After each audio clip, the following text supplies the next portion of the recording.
Vamos a parar un momento antes de empezar el libro y tenemos que hacer un recuento hasta dónde estamos hoy en este tiempo ya.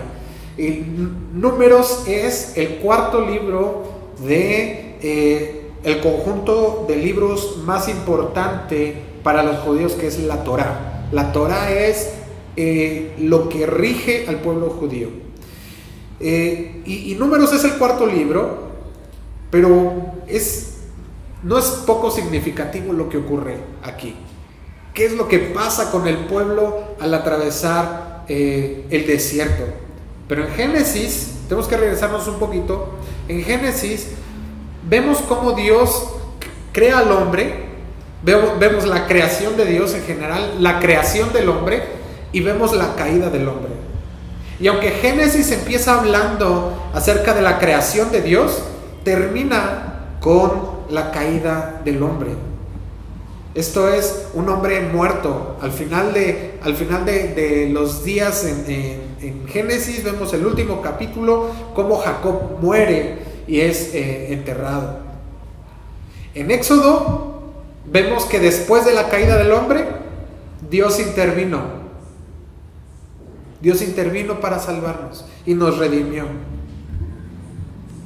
Esto vemos en Éxodo. En Éxodo vemos cómo Dios provee de una salvación y además no solamente nos salva, sino que nos dice que quiere habitar con nosotros y que quiere hacer morada con nosotros. Y entonces le dice a Moisés cómo haga el tabernáculo. Y vamos a ver que a partir de Éxodo estamos hablando que Israel como pueblo libre, Éxodo pasa todo un año. No sé cuánto tiempo nos llevó a estudiar Éxodo. No recuerdo muy bien cuándo empezamos. Pero cubre todo un año de la vida del pueblo de Israel. Ahora Levítico empieza a hablar acerca de la adoración. Y empieza a hablar acerca de la santidad y acerca de cómo los que hemos sido redimidos tenemos que vivir. ¿Cuáles son las pautas de conducta que debemos de llevar? Entonces Levítico nos muestra que debemos adorar a Dios y que debemos de llevar un estilo de vida como Él quiere, a la manera que Él quiere. Pero vemos que en Levítico solamente ocurrió un mes de la vida del pueblo de Israel. Interesante. Porque desde Éxodo hasta Levítico estamos hablando de un año, un mes. Pero a partir del capítulo 1 de Números hasta el final del libro pasaron 38 años. 38 años de la vida del pueblo de Israel. Yo no sé dónde hubieras tú preferido estar, si saliendo de Egipto, donde tu vida es salvada, así como el pueblo de Israel pasó un año, o pasar a los pies del monte, donde está la presencia de Dios, donde estaba hablando continuamente, o prefieres pasar 38 años en el desierto. Es impresionante que el pueblo de Israel tuvo que pasar 38 años de su vida en este viaje por el desierto. Ahora, tenemos aquí un pueblo multitudinal. Acababan de pasar 400 años de esclavitud. Un año que estuvieron ahí en el Éxodo, lo que pasó durante el Éxodo. Pero vemos a un pueblo que es esclavo. No sabía hacer otra cosa más que obedecer a fuerza.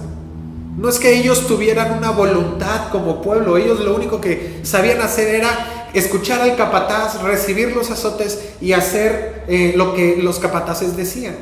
Entonces tenemos un pueblo que es esclavo y que no está acostumbrado a la guerra, no está entrenado para la guerra. Es un pueblo fuerte. Faraón, vemos en el Éxodo cómo decía y se preocupaba cuando hablaba acerca del pueblo de los hebreos, y decía, es que este es un pueblo fuerte, yo necesito menguarlos. Y entonces fue cuando empieza a matar a los bebés varones. Y es cuando es salvado Moisés, no sé si recuerdas, porque ellos reconocían, el pueblo de Egipto reconocía que el pueblo judío, el pueblo de los hebreos, era un pueblo muy fuerte, pero no estaban entrenados para la guerra, no estaban acostumbrados para la guerra, no estaban acostumbrados a guiar su voluntad de una manera adecuada y correcta. Fíjate en qué momento estamos. Hace un mes atrás, estaban adorando a un becerro de oro. ¿Sí recuerdas? Entonces, ¿dónde está el corazón de este pueblo que no ha podido enfocar su adoración y su corazón? Acaba de pasar Levítico, terminamos el libro de Levítico y nos acaba de decir en el último capítulo, necesitamos consagración total. Pero ahora estamos a los pies del monte Sinaí y empieza una jornada en el desierto de Dios. Ahora Dios los mueve hacia el desierto.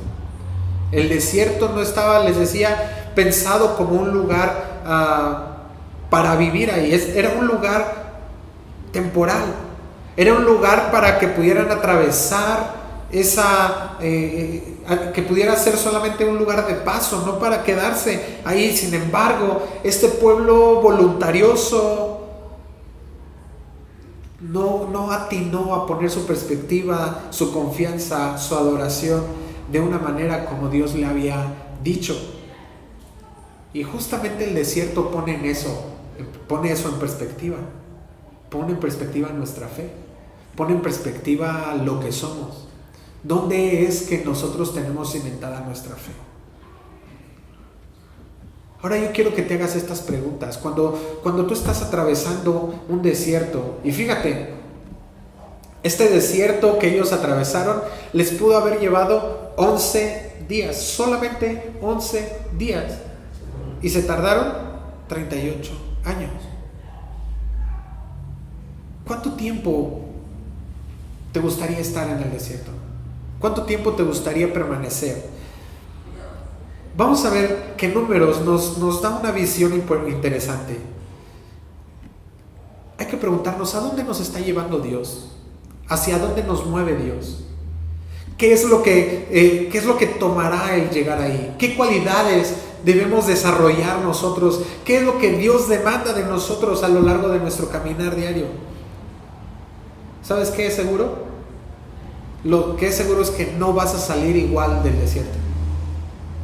Así como entraste, no vas a salir igual. Si es que sales del desierto. No, si salimos del desierto. Números nos enseña eso, que al final del desierto está la tierra prometida. ¿No te gustaría eso? ¿Te gustaría llegar a la tierra prometida?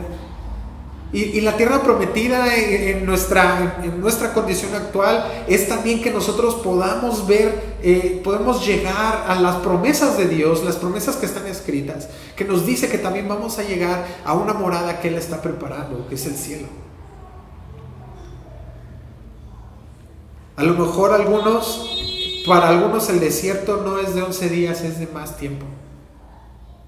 Hay cristianos que han llegado a la iglesia y que el desierto es algo de 11 días. Para algunos otros el desierto tarda 20 años. ¿Y a qué me refiero con desierto aquí? Sino al tratar de Dios con nuestro corazón, para ser formados al corazón de Él.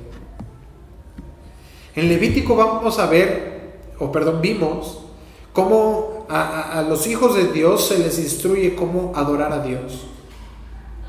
Pero vemos aquí en Números cómo Dios conforma un ejército y tiene que enfrentar batallas. Y vamos a ver cómo a lo largo de estas jornadas el pueblo de Israel tuvo que prepararse, tuvo que pelear, tuvo que tener bajas en sus números. Tuvo que suceder así. Y no es que Dios sea un Dios terrible que manda a su pueblo a tener estas batallas, sino que para que murieran, sino que Dios nos lleva a través del desierto y nos lleva a través de las batallas para poner nuestro corazón en el lugar correcto. Puede ser que a lo mejor tú no te sientas preparado para el desierto. Puede ser que tú digas, es que yo no estoy entrenado, mis manos no están entrenadas. Pero déjame decirte algo, en la vida cristiana Dios nos va a llevar por muchos desiertos. Y necesitamos ser ese ejército que está preparado para enfrentar esas batallas. Y sabes que no es un asunto de aquel que dice, como dice el dicho, te mandan a la guerra sin fusil, ¿no? No, al contrario, Dios es el que nos capacita. Dice la Biblia, Él es el que adiestra mis manos para la batalla. ¿Cómo pues nosotros no hemos de confiar en Dios? Dios nos ha estado hablando acerca de esto, de que debemos de depositar toda nuestra confianza sobre Dios, pero también Dios nos dice, ahí está el desierto, es momento para que sea probada tu fe, es momento para que sea probada la capacitación que has tomado, es momento para que te enfrentes y para que puedas ser más que victorioso en Cristo, como dice Romanos. La gente que entró en la tierra prometida no fue la gente que salió de Egipto. Dios transformó su corazón, Dios transformó su visión, Dios transformó, bueno, para hacer más sencillo esto, esa generación que salió de Egipto tuvo que morir para que la gente que entrara en la tierra prometida fuera la gente que había crecido con su confianza en Dios, a pesar de las luchas y a pesar de las batallas. Israel sale como esclavo, sale un pueblo de esclavos inadecuados para la tierra prometida, pero llega en gente, en un pueblo capaz, en un pueblo organizado, en un pueblo victorioso a la tierra prometida.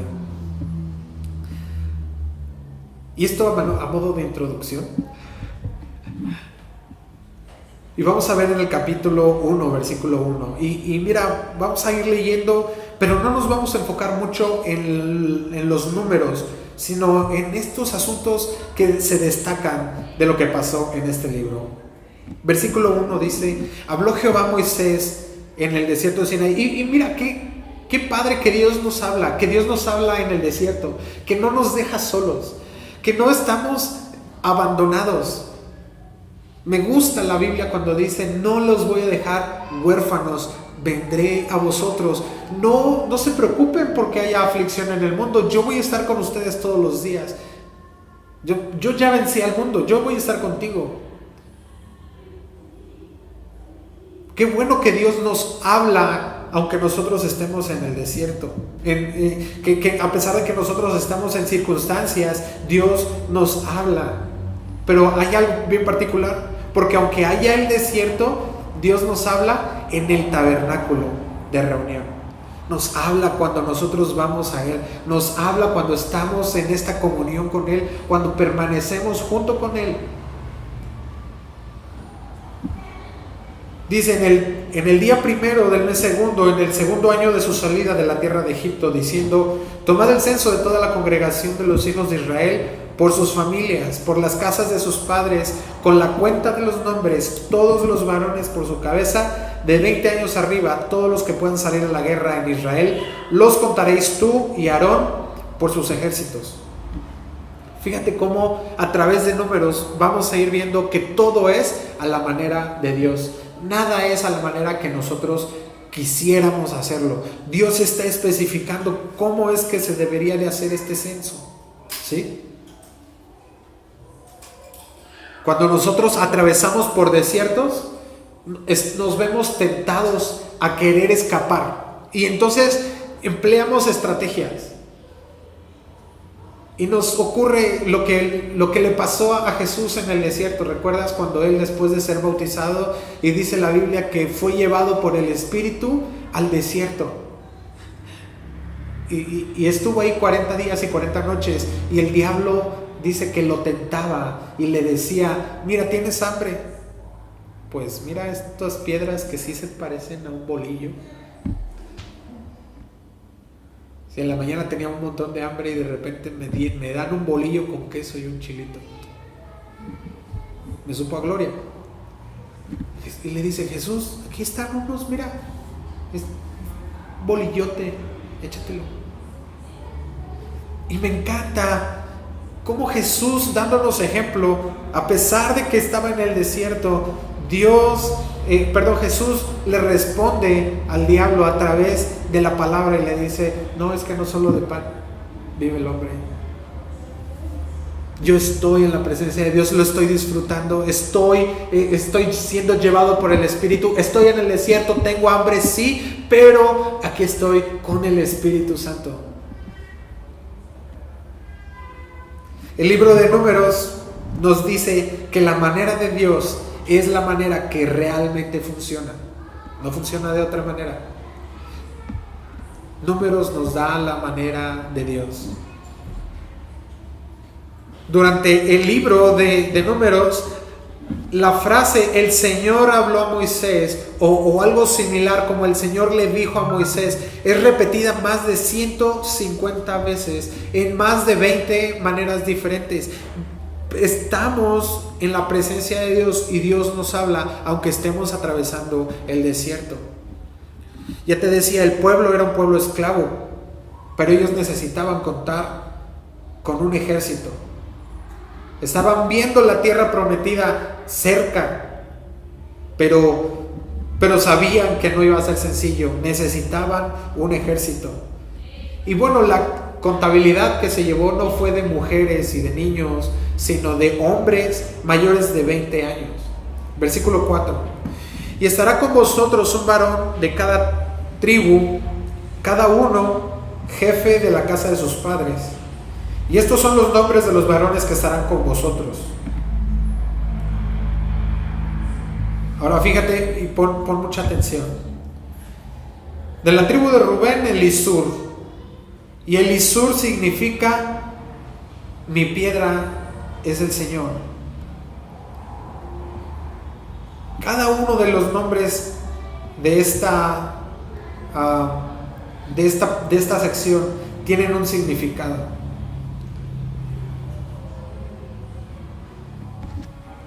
De versículo 6: de Simeón, Selomiel, hijo de Surisadai; de Judá, Nazón, hijo de Aminadab; de Isaacar, Natanael, hijo de Suar; de Zabulón, Eliab, hijo de Elón; de los hijos de José; de Efraín, Elisama, hijo de Amiud; de Manasés, Gamaliel, hijo de Pedasur; de Benjamín, Abidán, hijo de Gedeoni; de Dan, Aasier, hijo de Amisadai; de Aser, Pagiel, hijo de Ocrán; de Gad, Eliasad, hijo de Deuel; de Neftalí, Ahira, hijo de Enán. Estos eran los nombrados de entre la congregación, príncipes de la tribu de sus padres, capitanes de los millares de Israel. Y vemos aquí algo interesante. No se menciona a Leví, se menciona todos los hijos de Jacob, los hijos de Israel, pero a Leví no, y vamos a ver más adelante qué es lo que pasa con él. Pero lo interesante es que Dios mantiene su número. Dios mantiene el número 12, y José ya no estaba, pero estaba Efraín y Manasés, y entonces Dios suple. Fíjate cómo Dios tiene control, siempre manteniendo el número 12, que eran las 12 tribus de Israel. Vimos en el Éxodo cómo en la creación del tabernáculo y cómo Dios le daba las instrucciones para el pectoral y para el efod del sacerdote. Le decía: vas a poner 12 piedras preciosas, que son las 12 tribus de Israel. Pero desde entonces Dios ya estaba poniendo en orden que iba a faltar la tribu de Leví, porque era la tribu que se iba a dedicar al servicio del tabernáculo. Y entonces suple eso con los hijos de José. Nada está fuera del control de Dios. Versículo 17. Tomaron pues Moisés y Aarón a estos varones que fueron designados por sus nombres. Y quiero que subrayes, por sus nombres. Y reunieron a toda la congregación en el día primero del mes segundo y fueron agrupados por familias, subrayé, por familias, según las casas de sus padres, conforme a la cuenta de los nombres por cabeza de 20 años arriba. Ahí quiere subrayar por cabeza. Como Jehová lo había mandado a Moisés, los contó en el desierto de Sinaí. Y fíjate, quiero que pongas aquí un poquito de atención, porque la iglesia de Dios no es una iglesia que esté pensada para ser individual. Debemos reconocernos unos a otros. Debemos de saber que nosotros somos iglesia, pero no podemos ser iglesia si estamos apartados de la misma iglesia.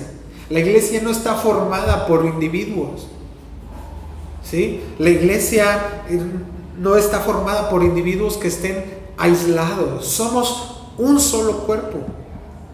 A lo mejor haya quien pueda pensar que no necesita reunirse para ser iglesia. Hay quien pueda decir que puede estudiar la palabra de Dios por su cuenta, pero no es así. Somos una comunidad y somos una corporación, y quiero poner énfasis en la palabra, porque no es que seamos una empresa, sino somos un cuerpo. Nos debemos el uno al otro. Jesús, cuando Pablo iba persiguiendo la iglesia, Jesús va a su encuentro en el camino a Damasco y le dice: ¿por qué me persigues? Pablo iba rumbo a Damasco e iba a encarcelar a algunos cristianos. ¿Qué tenía que ver con Jesús como para que le dijera: ¿por qué me persigues? Y Pablo entendió eso, entendió que somos un solo cuerpo. Acompáñame por favor en Efesios capítulo 4, porque nos da una pauta para que nosotros sepamos que no podemos estar solos. Necesitamos al cuerpo.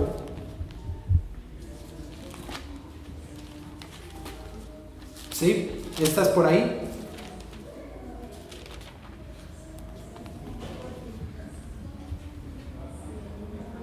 ¿Sí? Dice, y voy a leer, son varios versículos, pero fíjate en qué sentido le está hablando Pablo a los efesios. Y le dice: yo pues, preso en el Señor, os ruego que andéis como es digno de la vocación con que fuisteis llamados, con toda humildad y mansedumbre. Primero, con toda humildad y mansedumbre, soportándoos con paciencia los unos a los otros en amor, solícitos en guardar la unidad del Espíritu en el vínculo de la paz. Un cuerpo y un espíritu, como fuisteis también llamados en una misma esperanza de vuestra vocación. Un Señor, una fe, un bautismo, un Dios y Padre de todos, el cual es sobre todos y por todos y en todos. Pero a cada uno de nosotros fue dada la gracia conforme a la medida de don de Cristo, por lo cual dice: subiendo a lo alto, llevó cautiva la cautividad y dio dones a los hombres. Y eso de que subió, ¿qué es sino que también había descendido primero a las partes más bajas de la tierra? El que descendió es el mismo que también subió por encima de todos los cielos para llenarlo todo. Y él mismo constituyó a unos apóstoles, a otros profetas, a otros evangelistas, a otros pastores y maestros, a fin de perfeccionar a los santos para la obra del ministerio, para la edificación del cuerpo de Cristo, hasta que todos lleguemos a la unidad de la fe y del conocimiento del Hijo de Dios, a un varón perfecto, a la medida de la estatura de la plenitud de Cristo. Versículo 15, sino que siguiendo la verdad en amor, crezcamos en todo en aquel que es la cabeza, esto es Cristo, de quien todo el cuerpo, bien concertado y unido entre sí por todas las coyunturas que se ayudan mutuamente, según la actividad propia de cada miembro, recibe su crecimiento para ir edificándose en amor. Wow, necesitamos al cuerpo. Necesitamos soportarnos unos a otros. Necesitamos exhortándonos. pastoreándonos, edificándonos, animándonos. Ahora, aunque somos un solo cuerpo, el versículo 17, otra vez en Números, nos dice que fueron designados por sus nombres, haciendo la cuenta de los nombres por cabeza.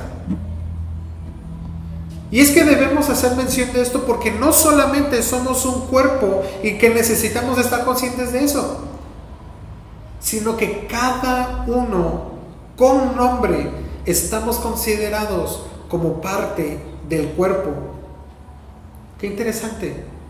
No estamos aislados, no podemos estar separados, no podemos pensar que no somos parte de su propósito dentro de la iglesia. Eres parte del conteo por tu nombre.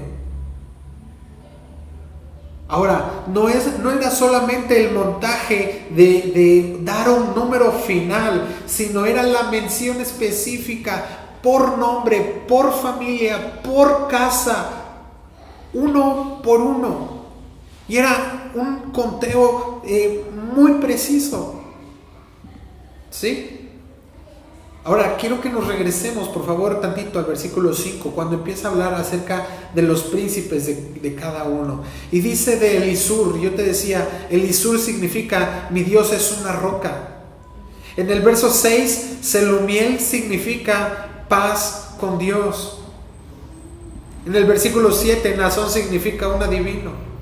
En el versículo 8, un adivino, y quiero poner aquí el paréntesis, no era un adivino en el sentido del que adivina las cosas, sino el que profetiza.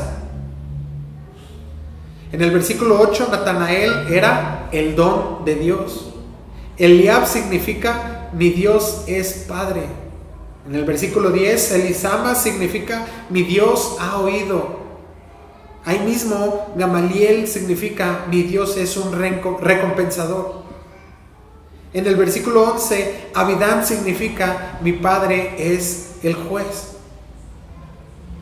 Asier, en el 12, hermano de la salud. En el versículo 13, Pagiel significa evento de Dios. Eliasaf, en el 14, significa Dios agrega. ¿Qué necesitas para tu vida? ¿Necesitas que Dios sea tu roca? Ahí está, Dios lo está considerando. ¿Necesitas que haya un hermano en la salud? Ahí está, como parte del pueblo de Dios. ¿Necesitas que tu padre sea tu juez, que el que te juzgue? ¿Necesitas que tu padre sea tu recompensa? ¿Necesitas que Dios te escuche? ¿Necesitas que Dios sea tu padre? Ahí está, lo está considerando como parte de la iglesia, como parte de su pueblo, y se los está dando. No era un asunto casual. Y es a donde quiero llevar. El buscarlo por nombre, con nombre y apellido, no era un asunto casual, era un asunto provocado porque Dios tiene control. Dios tiene control de todas las cosas. Y Dios provee de lo que necesita su pueblo. Y lo vamos a ver durante esta jornada. Ojalá no nos tome 38 años viendo números. Pero vamos a ver durante estos 38 años del pueblo de Israel cómo, a pesar de que estaban en el desierto, a pesar de que el pueblo de Israel siempre se volcó en contra de Dios, siempre quiso escapar de Dios y muchas ocasiones dijo, ay, pues estaba mejor en Egipto. Allá sí nace con los puerros y las cebollas. Vamos a ver a un Dios que provee lo que el pueblo necesita, a un padre, a un juez, a un ayudador. Vamos a ver a un Dios que aún en la lejanía, en el desierto, Él está bendiciendo a su pueblo, porque Dios es fiel. Hebreos capítulo 10 dice, fiel es el que prometió. No estamos hablando de palabras artificiosas o palabras que suenen bonito. Estamos hablando de un Dios que tiene todo fríamente calculado. versículo 44. Perdón que me voy a saltar ahí un poquito, porque vienen a contar los nombres y de cada tribu de los hijos de Rubén hace la cuenta. Pero vamos a leer el versículo 44. Estos fueron los contados, los cuales contaron Moisés y Aarón con los príncipes de Israel, 12 varones, uno por cada casa de sus padres. Y todos los contados de los hijos de Israel por las casas de sus padres, de 20 años arriba, todos los que podían salir a la guerra en Israel, fueron todos los contados, 603,550. Ahora imagínate, ¿cuántos eran aquí? 603,550. Se estima que la población total en ese momento era entre 2 millones, 2 millones y medio de personas. Más o menos la población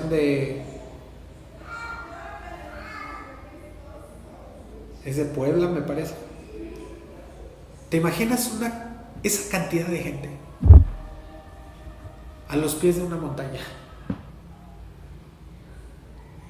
Justo en el monte Sinaí, a punto de ir al desierto. Estaban listos, era gente que estaba lista para ir a la guerra.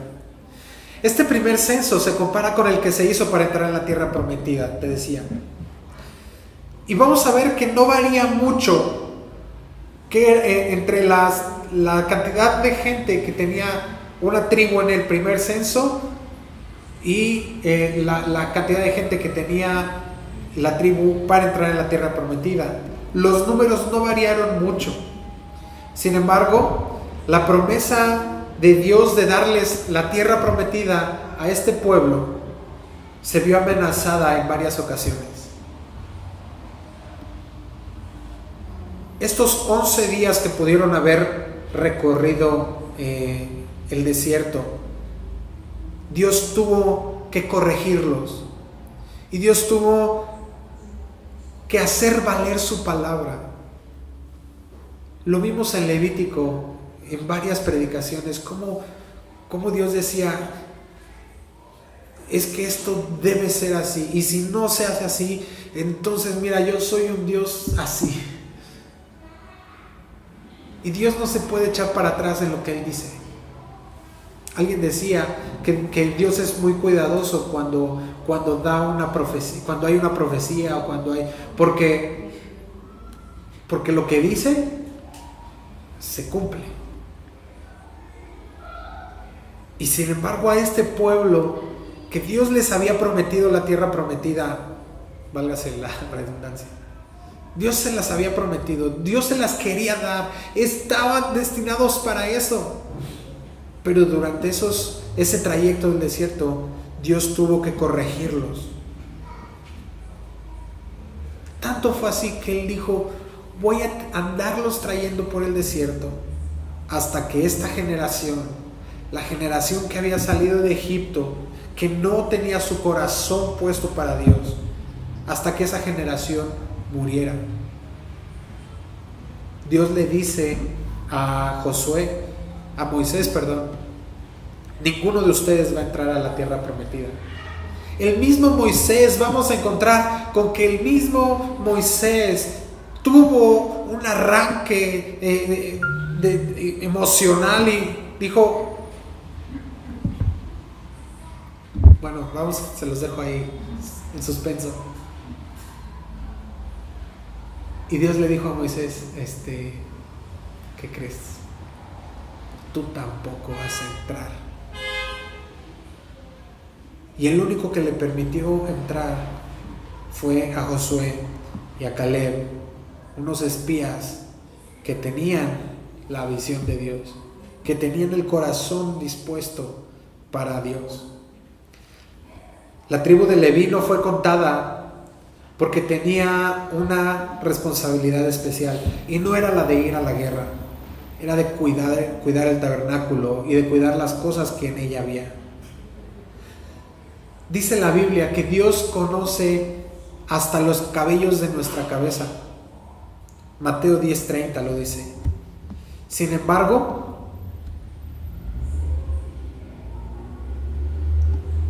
el pueblo de Israel tuvo que morir toda una generación para que pudieran entrar a la tierra prometida. Versículo 47 al final. Los levitas, según la tribu de sus padres, no fueron contados entre ellos, porque habló Jehová a Moisés diciendo: solamente no contarás la tribu de Leví, ni tomarás la cuenta de ellos entre los hijos de Israel, sino que pondrás a los levitas en el tabernáculo del testimonio, y sobre todos sus utensilios, y sobre todas las cosas que le pertenecen. Ellos llevarán el tabernáculo y todos sus enseres, y ellos servirán en él y acamparán alrededor del tabernáculo.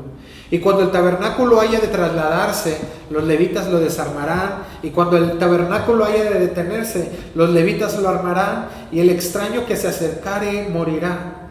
Y los hijos de Israel acamparán cada uno en su campamento, y cada uno junto a su bandera por sus ejércitos. Pero los levitas acamparán alrededor del tabernáculo del testimonio, para que no haya ira sobre la congregación de los hijos de Israel. Y los levitas tendrán la guarda del tabernáculo del testimonio. E hicieron los hijos de Israel conforme a todas las cosas que mandó Jehová a Moisés. Así lo hicieron. Y vemos aquí cómo Dios le encarga a los levitas el tabernáculo. Porque a Dios le interesaba que el tabernáculo estuviera en el centro de las operaciones del pueblo de Israel. Que todo el campamento se situaba de manera como una cruz, el tabernáculo en el centro, los levitas, el campamento de los levitas alrededor del tabernáculo, y en cada una de los brazos estaban las tribus cada una de las tribus con sus banderas. Cuando la nube o la columna de fuego se movía, entonces los levitas empacaban. Y cuando el pueblo empezaba a ver a los levitas empacar, ellos empacaban también. Y entonces la nube se movía y el pueblo se movía tras la nube. Pero fíjate cuál es el interés de Dios. Que todas nuestras operaciones, todas nuestras atenciones, todos nuestros asuntos tengan como centro la presencia de Dios. Y entonces vamos a estar, sí, en el desierto, pero vamos a estar bajo la presencia de Dios, bajo su nube, bajo su guianza. Y me gusta el versículo 54 porque dice: obedecieron, hicieron todo lo que Jehová les había mandado. Y así vamos a ver cómo Dios nos va a hablar a través de este viaje